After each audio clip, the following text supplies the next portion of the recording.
అందరికీ నమస్కారం. మా నాన్నగారు చనిపోయిన తర్వాత ఇది నేను చేసేది, యాక్ట్ చేసేది అండ్ ప్రొడ్యూస్ చేసే ఫస్ట్ ఫిల్మ్.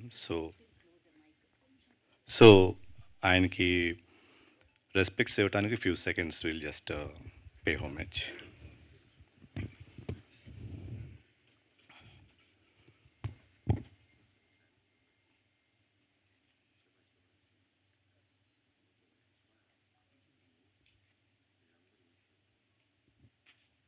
యా.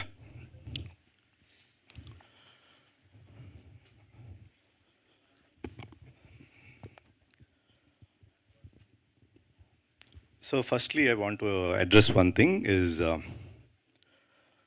చాలామంది ఫ్యాన్స్ చాలా మీడియాస్లో లేకపోతే కలిసినప్పుడు కానీ అసలు వడ్డే నవీన్ గారు ఎక్కడున్నారు, ఇక్కడ ఉన్నారా లేరా అనే ఈ సందేహం అనేది చాలామందికి ఉంది.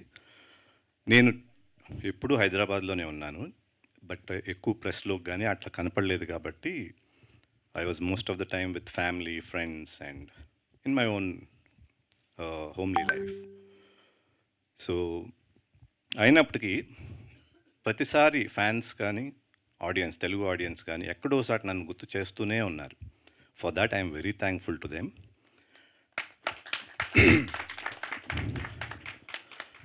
కమల్ అన్నట్టు అసలు నేను సినిమా చేయకూడదు అనుకున్నా ఫస్ట్.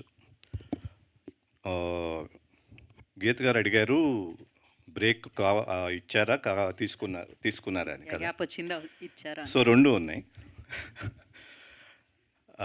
బ్రేక్ ఎలా వచ్చిందంటే మంచి సినిమాలు, నాకు నచ్చిన సినిమాలు రాలే, వచ్చే సినిమాని నేను చేయలే. సో అట్లా రెండు విధాలుగా బ్రేక్ వచ్చింది. బట్ దెన్ ఆ తర్వాత చాలామంది కథలు వినిపిస్తూ ఉన్నారు, వింటా ఉన్నాను. ఆల్మోస్ట్ లైక్ 5 years అనుకుంటా. సతీష్ అయితే మా ప్రొడక్షన్ ఎగ్జిక్యూటివ్ ఆల్మోస్ట్ ఒక 3 years నుంచి ఎక్స్టెన్సివ్గా ఎన్నో నెంబర్ ఆఫ్ స్క్రిప్ట్స్ విన్నాను. అన్ని థ్రిల్లర్స్ బాగున్నాయి, బాగోలేదంటలేదు కానీ బట్ నేను అనుకున్న స్టైల్లో లేదని నాకు అనిపించింది. Then came Kamal. కమల్ వచ్చినప్పుడు త్రిమూర్తులు క్యారెక్టర్ ఒకటే చెప్పాడు. కథ సూసాయిగా ఉంది కానీ but not in full. Character నచ్చింది, టైటిల్ చెప్పాడు ట్రాన్స్ఫర్ త్రిమూర్తులు. ఈ రెండితో ఆల్మోస్ట్ 1 year కూర్చున్నాను, డెవలప్ చేశాను. సో అక్కడి నుంచి డెవలప్ అయ్యే లాస్ట్ మినిట్ వరకు కూడా సినిమా చేస్తానా లేదా అనేది సందేహమే. వస్తే మంచిది చేద్దాం, లేకపోతే ఇట్లా ప్రశాంతంగా ఉందాం అన్నదే ఐడియా. సో ఎప్పుడైతే ఫుల్ఫిల్లింగ్గా కథ వచ్చిందో then we started production and shooting wise very ఫాస్ట్గా అయిపోయింది. పోస్ట్ ప్రొడక్షన్ కూడా బాగా ఫాస్ట్గా అయింది. సో ఈ సినిమాకి హై క్వాలిటీ స్టాండర్డ్స్ ఉంటాయి. కథ పరంగా, కంటెంట్ పరంగా స్ట్రాంగ్గా ఉంటుంది. అఫ్కోర్స్ ఆడియన్స్కి నచ్చాలి, అది వేరే విషయం. దీంట్లో చేసిన ఆర్టిస్టులు కానీ ప్రతి ఒక్కళ్ళు they have really put themselves, especially my team. Karthik అనివ్వండి, కళ్యాణ్ కానీ, భిక్షపతి గారు కానీ, అందరూ, మన editor Vijay, all of them have work as a homely team. ఏదో డబ్బుల కోసం చేస్తున్నాం అనుకోకుండా they really worked hard and they put themselves. So ఇట్లా ట్రాన్స్ఫర్ త్రిమూర్తులు అనేది ఫామ్ అయింది. పోస్ట్ ప్రొడక్షన్ కూడా అయిపోయింది, రెడీ ఫర్ రిలీజ్. అండ్ ఈ అన్నిటికీ ఇప్పుడు ఆడియన్స్ ఎంత అడిగినా ఎప్పటికప్పుడు మీడియా దాన్ని ప్రమోట్ చేస్తూ ఇన్నేళ్లుగా 10 ఏళ్ళుగా నేను కనిపించకపోయినా కూడా ఎక్కడో దగ్గర నా ప్రస్తావన తీసుకొచ్చి ఒక్కొక్క ఆర్టికల్స్ వేసి ఇట్లా చేసినందుకు I would really thank the press for it.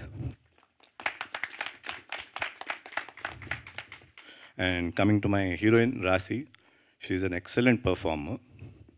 And పర్ఫార్మెన్స్తో పాటు she is a very producer friendly artist.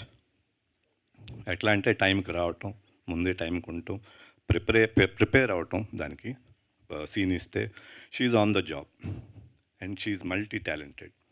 చాలా బిజినెస్లో కూడా చేస్తాను. Sometimes when I see her it intimidates me, ఏంటి ఈ పిల్ల ఎట్టా చేస్తానని. So all this is an inspiration from her.